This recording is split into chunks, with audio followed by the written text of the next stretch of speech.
আসসালামু আলাইকুম বন্ধুরা। আজকে আমি আপনাদের দেখাবো খুব সহজ কিন্তু ভীষণ মজার একটি রেসিপি, সেরা স্বাদে মুরগির চামড়া ভুনা। এখন একটি পাত্রে চামড়াগুলো পানি ঝরিয়ে নিয়ে নিলাম।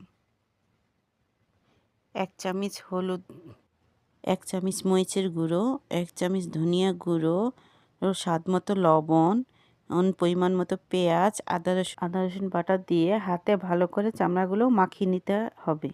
হাতে মাখালে মশলার স্বাদ চামড়ার ভিতর ঢুকে যায়। ভালো করে মেখে 10 মিনিট রেখে দিতে হবে। চুলোয় কড়াই বসিয়ে খুবই সামান্য পরিমাণ তেল দেব, কারণ চামড়া থেকে তেল বের হয়। এখন তেল গরম হলে 2 শুকনো মরিচ, আস্ত জিরে, নাকফুল, এলাচ, দারচিনি দিয়ে ভালোভাবে একটু ভেজে নেব। মশলা ভাজা হলে তেলে চামড়াগুলো ছাড়ব। চুলোর আঁচ রাখবো মাঝারিতে। এখানে ঢাকনা দেব না, ঢাকনা দিলে চামড়াগুলো নরম হয়ে যাবে। মাঝে মাঝে উল্টে দিতে হবে, যাতে যে সব দিকে ভাজা হয় চামড়া থেকে তেল ছাড়বে, সেই তেলে চামড়া ভাজা হবে। এখন সামান্য পরিমাণ পানি দিলাম, যাতে মশলাটা ভালোভাবে কষানো হয়।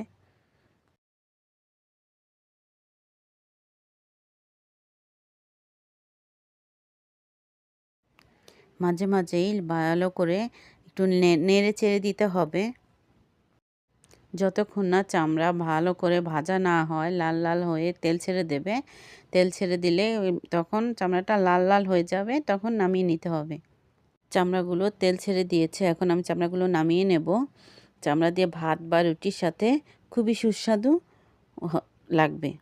আমার ভিডিও ভালো লাগলে সাবস্ক্রাইব করতে ভুলবেন না।